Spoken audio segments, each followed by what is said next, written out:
13, 14.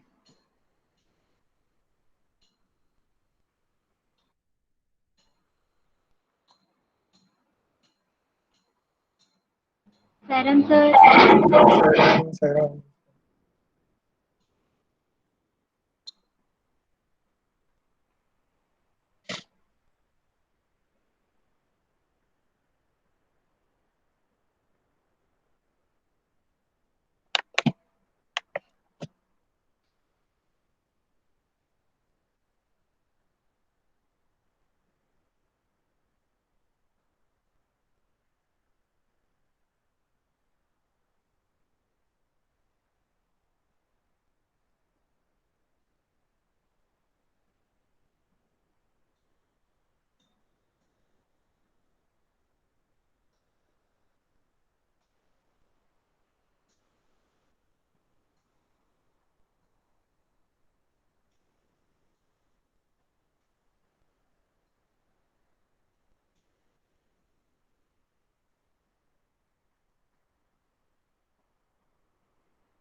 13 participants are there till now. Okay, so let us begin. So which topic we were discussing? Bhumi Jain. Bhumi, can you tell?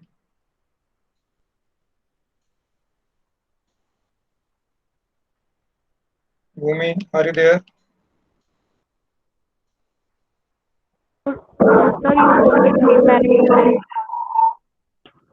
Which form of public sector we have discussed?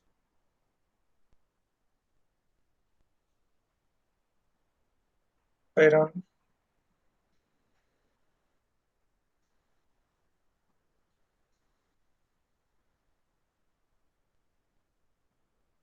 Kaya.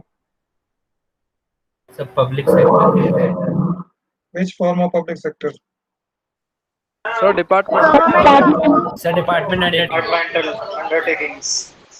Okay, so how many forms are there in public sector? 5. three. 3. 3. 3. Okay, name three. Name all three. Departmental Departmental undertaking. undertaking, statutory corporation, and governmental company. Government companies. Okay, so three forms are there. Departmental undertakings, then statutory or public corporations, and government companies. Okay, so first form we discussed that was departmental undertakings. So these departmental undertakings are run as a part of the Ministry of the Government of India, and they don't have any separate existence from the government. Their funds or finance come from the government budget. Their revenues are deposited in the government treasury, and these departmental undertakings, um, they follow the same policy of accounting and audit rules like the other government departments, and the employees of departmental undertakings are considered as central government employees. So these are some of the features of these departmental undertakings we discussed. First was the finance. So their finance comes directly from the government budget, and their incomes are deposited to the government treasury. Then they don't have any separate existence from the government. They are run as the part of the government, and minister concerned is the ultimate authority in the departmental undertakings.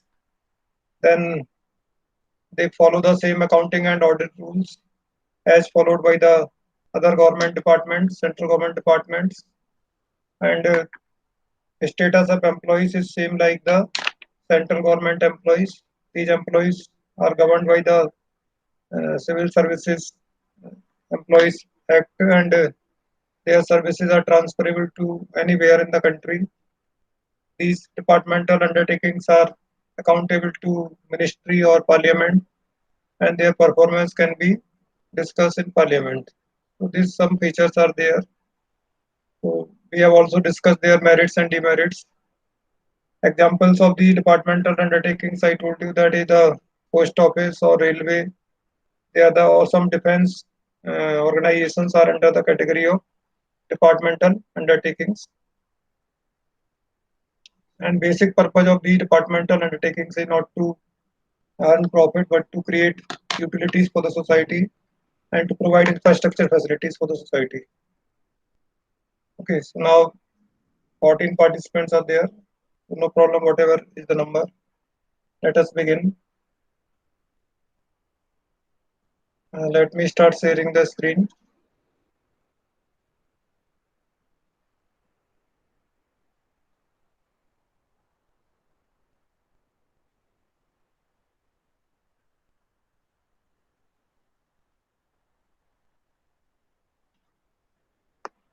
Okay. So this, can you see this? Yes, sir. Private, public and global enterprises. This we are discussing. This private sector and public sector we have discussed. What is the meaning of private sector and public sector? Forms of various organization under public sector. There are three. You can see departmental undertakings, statutory corporations, and government companies. This chapter we have already completed in private sector, sole proprietorship, partnership, joint into family business, cooperative societies, no, and companies, maybe private company or public company. And this we have to discuss in this chapter, that is multinational corporations, MNCs. First form by the departmental undertakings that we have discussed, oldest and most traditional form of organizing public enterprises as a department of the ministry and are the part or extension of the ministry itself. Government function through the departments and the activities performed by them are integral part of the functioning of the government. They have not been constituted as autonomous or independent institutions and are not independent legal entities. This I have discussed with you. Okay. They act through the officers of the government and its employees are government employees. These undertakings may be under the central government or state government, and the rules of central and state government are applicable. Examples are railway and post office and telegram department. Features I discussed with you. The first feature I said you can write in points. The first point you can write the funding or finance. Funding of these enterprises come directly from the government treasury and from the budget. And the revenue is paid to the government treasury. So their funds come from the government budget and their incomes are deposited to the government treasury. The second point I discussed with you, that is the accounting and audit rules. So they are subject to the accounting and audit rules applicable to the government activities. So other departments, whatever accounting and audit rules follow, the same rules are being followed by the departmental undertakings. Third, I discussed that is the status of employees. Employees of enterprises are government servants and their recruitment and conditions of service are the same as that of other employees directly under the government. They are added by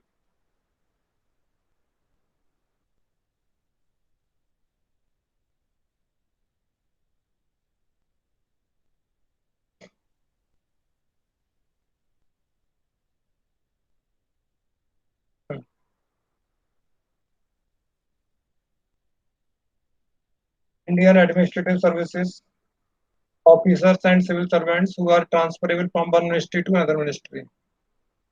Second, next one is the uh, control. This is under direct control of the government or department or ministry, and they are accountable to the ministry or parliament. Okay. And we discuss the merits. So first merit is effective control by parliament because these undertakings work under the direct control of ministry. So parliament can exercise effective control over the operations of these organizations. Railway minister or telecom minister, they have direct control over these organizations. So they have parliament, they are the members of parliament, so the parliament can exercise effective control, high degree of public accountability, you know, because government is accountable to public, so these organizations are also accountable to the public. So they maintain high degree of public accountability. This is revenue earned by these undertakings is a source of income for government. If these organizations earn profit, that becomes a source of income or earning for the government. And these are the most suitable organizations where national security is concerned, where we want to maintain our uh, facts or information secret. These are the most favorable organizations. So most of the defense organizations are established as a departmental undertakings under the Ministry of Defense. But they also suffer from some limitations. The main limitation is that they fail to provide flexibility, that is essential for various operations. But because strict rules and regulations, the departmental undertakings or officials who take look after the activities, they don't provide any flexibility. They don't take any decision. Employees or head of departments of such undertakings are not allowed to take independent decisions. So there is a delay in decision making because they have to take the approval from the ministry. One file has to move from many levels, then the final decision can be taken. That delays the decisions. That's why prompt decisions cannot be taken, which are necessary for sometimes to take the advantage of business opportunities. That is not possible in departmental undertakings. Unable to take advantage of business opportunities, as I said, because of bureaucratic attitude. The people or managers or officers who are working in these departmental undertakings, they are very cautious. They don't want to take any decision. They don't want to take any risk and delay in decision making. These two things lead to the inability to take the business opportunities. They cannot take the advantage of business opportunities because of these two reasons. There is a lot of red tapeism or file or paperwork. Many files are to be prepared. That every file has to go through many channels or authorities. Then the final decision is taken.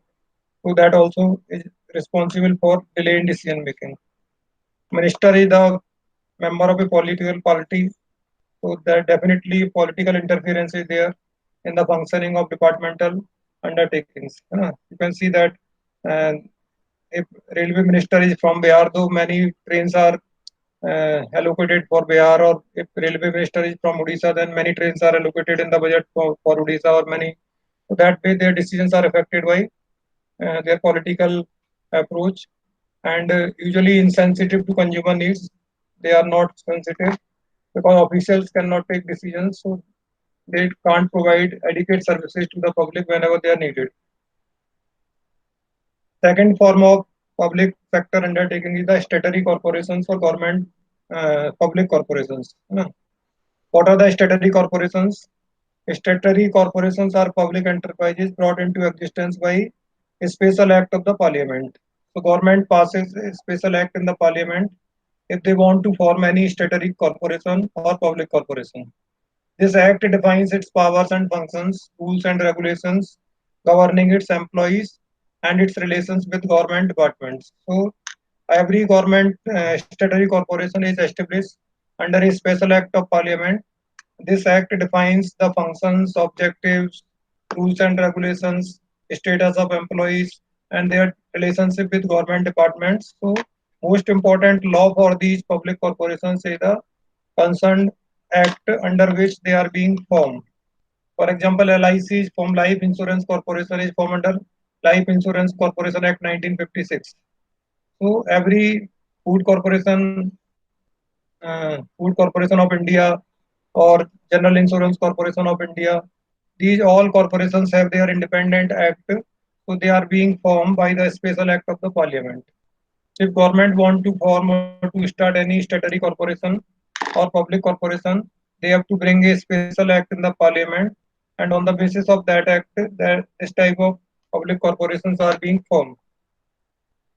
As opposite of departmental undertakings, these statutory corporations are independent entities. They are created body created by legislature with defined powers and functions and is financially independent, with a clear control over a specified area of particular type of commercial activity. So two important points are here. These are independently financed. Though initial finance is provided by the government, and government has control over these statutory corporations also. But later on, they can arrange their own finances. They can generate their own sources of income, and they are formed to conduct a specific type of commercial activity. One specific activity or work or function is assigned to these public corporations. For example, LIC, Life Insurance Corporation, is assigned the job of providing life insurance to the people. LIC cannot do the business of general insurance. They cannot insure the goods or properties, but they can only insure the life of the human beings. Similarly, Food Corporation of India, they are assigned the task of collecting the food grains and storing it. So every public corporation is assigned one specific type of commercial activity, and that is their area of work, that is the scope of their functioning, and they can work in that field or that area only. You know, it is a corporate person, as I said, this is a registered entity, legal entity created by law. So it's a corporate person and has the capacity of acting in its own name, just like a public company. We have already discussed. It's a separate entity and it can work in its own name. It can have properties in its own name, can get into agreement by its own name. Statutory corporates therefore have the power of the government and considerable amount of operating flexibility of private enterprises. Okay. Now, what are the features of statutory corporations? First feature will be clear. These public corporations are created by. So first point you can write creation of formation. And what is the first point? That is the formation. So statutory corporations are formed by a special act of the parliament. If government want to form any statutory corporation or public corporation, they have to bring a special act in the parliament. This act defines the objectives, why this public corporation is going to form, powers and privileges of a statutory corporation. Okay, so this is very elaborate act which defines everything about that specific corporation. And this type of organizations is wholly owned by the state. They are fully controlled. Owned means government finance. It is owned by the government. Government is the owner of all these statutory corporations or public corporations. Government has the ultimate financial responsibility and has the power to appropriate its profits. At the same time, the state also had to bear the losses if any. So government will get the profits if any, and government also will face the losses if there is a loss in a statutory corporation. It's a body corporate, independent entity, separate entity, and can sue and be sued. Means these public corporations can file case against other parties, and other parties also can file case against these public corporations. They can enter into contract in their own name. They can acquire property in their own name because they are the independent entity, separate entity. They are independently financed. These 2 points are confusing. They are financed by government or independently financed. So that it be clear that initially these public corporations are financed by the government, but as they start functioning, they start earning money, they become independently financed. They arrange their own funds. They can borrow money from the government also or from the public also, or they can use their incomes or revenues and which they earn from providing goods or services. That profit can be also used as their capital. In later years, they become independent from the government. They don't depend on government for their capital. They can generate out their own funds, own resources, and they can use their revenues or their profits. These accounting and audit rules are not same like the government departments. So these public corporations or statutory corporations follow the accounting and audit rules or procedures as mentioned in the concerned act. So whatever process of or whatever method of accounting and audit is mentioned in the concerned act, they have to follow that procedure. They don't have to go by government accounting and audit rules like departmental undertakings. So they have their independent accounting audit rules which are mentioned in their specific act. And status of employees. The employees of the enterprises are not treated as a government servants or civil servants. Their status is not of the government employees. They are the employees of that particular corporation. Suppose LIC employees are not government employees, they are the employees of LIC. They are not the central government employees, so their recruitment, transfer, promotion, terms of job, they are all decided by the act itself, not by the civil services as we discussed in the departmental undertaking. So the service conditions are different as laid down by the provisions of the act itself. Okay, so their status is not of the government employees.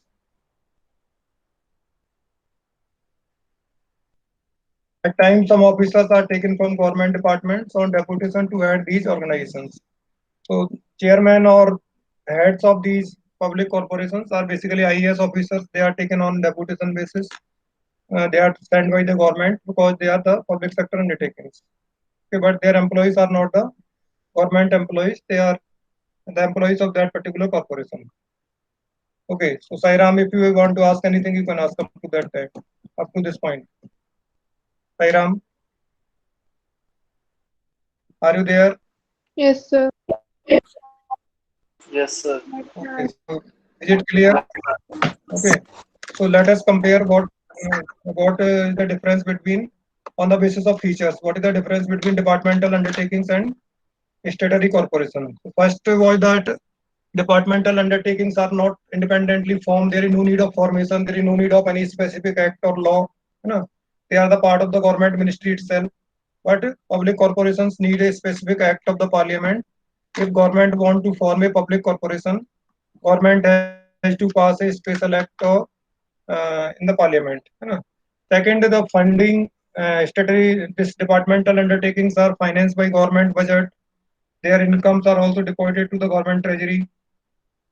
Public corporations are also initially financed by the government, but later on they can arrange their independent funds. They are free to borrow money from the government. They are free to borrow money from the public, and they can also use their profits as their capital when they start earning profits. So later in the later years, the dependence of public corporations on government is reduced, or no dependence for funds on government. But departmental undertakings always depend on the government for funds, and they are the part of the ministry. Then we discuss accounting and audit rules. Departmental undertakings are bound to follow the same accounting and audit rules as followed by the other central government departments. But public corporations don't have to follow the accounting and audit rules. They have to follow the accounting and audit rules laid down by their own law or own act under which these departmental undertakings are being set up. The status of employees, there is huge difference in the status of employees. The employees of departmental undertakings are considered as government servants, civil servants. Their status is of the government employees. Their terms and conditions are same like civil servants services act. But the employees of public corporations are not treated as government employees, government servants. They are the employees of that particular corporation, and their recruitment, transfer, promotion, uh, all terms of jobs, service conditions are governed by the provisions of the act itself under which that particular departmental and public corporation is being formed. Accountability to parliament, we can say that departmental undertakings are more accountable as compared to the public corporations, and more control government has over departmental undertakings as compared to the public corporations. Okay. Now, one this merits of this public corporations. What are the merits? The first merit is independence in their of functioning and high degree of operational flexibility. So as compared to departmental undertakings, we discussed that there was a demerit in departmental undertakings. There is no flexibility. As compared to departmental undertakings, these public corporations enjoy a great amount of operational flexibility. Means they can take their own decisions according to the commercial needs. So they are free from undesirable government regulations and control. So they are the part of the government. They are financed by the government. So government control is there, but still they are free in some matters that they can decide by their own, depending on the situation or depending on the need of the market. So that's why they have some operational freedom or operational flexibility. Or they are more flexible or more liberal as compared to the departmental undertakings. Since the funds of these organizations do not come from the central budget, government generally does not interfere in their financial matters, including their income and receipts. So they are free to appropriate their incomes, use their incomes, and government intervention is less in their financial matters as compared to the departmental undertakings.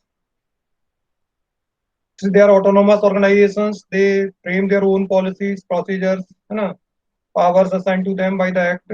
Act may, however, provide few issues matters which require prior approval of a particular ministry.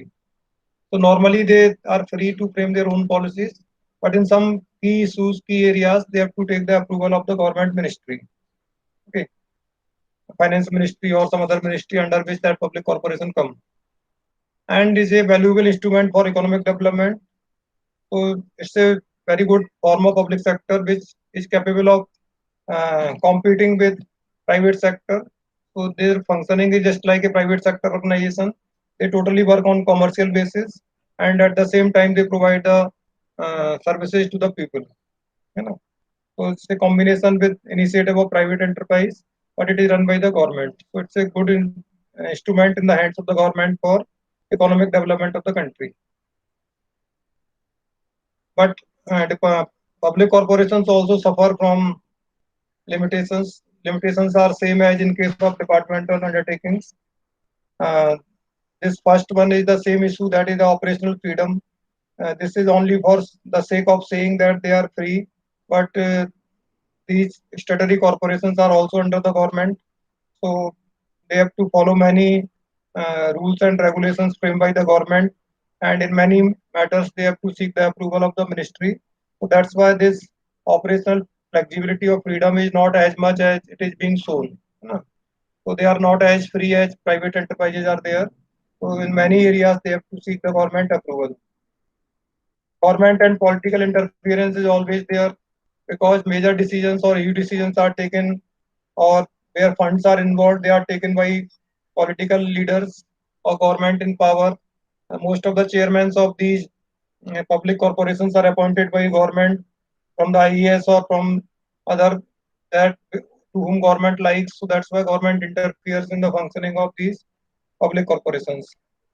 Dealing with public corruption, I don't agree with this point. Maybe in some public corporations there will be corruption, but I did not find any corruption in LIC and other public corporations. That is my real experience. But this point is mentioned, so you can write it in theory. And maybe in some public corporations there will be some examples of corruption, but they say that there is a dealing with public rampant corruption exists. Okay, maybe there, but I don't agree. And government has a practice of appointing advisors to the corporation board. So government normally appoints some advisors. These advisors are the political persons, and they are the from political party who is in power. So these advisors become the boss, and real boss work under these advisors. So they curb the freedom of corporation. They are not aware of what type of commercial decisions are to be taken, but uh, they interfere in the decisions of the public corporations. And sometimes, if there is any disagreement between these advisors and management of these public corporations, that matter is referred to the government, and government has to take final decision that delays the decision making.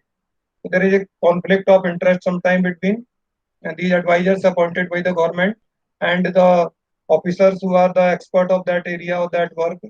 So these people don't listen because they are very powerful. They are appointed by the government.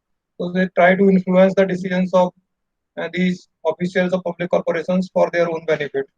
So that is a problem with the department, public corporations also, that government interference is there. Okay. So today we will discuss this much only. So not rush.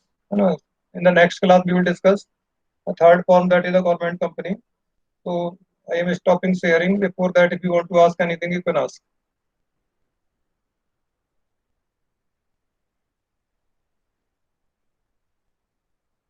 Okay. Sairam, am I in the Yes, sir. meeting or I am in the meeting? Sir, Okay, yes, please. sir, what is operational flexibility? What is operational flexibility means that flexibility or right to take decisions according to the need, है ना? For example, if I am the boss of a public corporation, so whatever decisions are to be taken, I can take myself without getting permission or approval from the government. Then it is the flexibility or freedom, operational freedom. But if I cannot take any decision and I have to ask someone else, maybe government or maybe someone else, then I don't have the operational flexibility or freedom. है ना? Okay. Sairam, anyone else?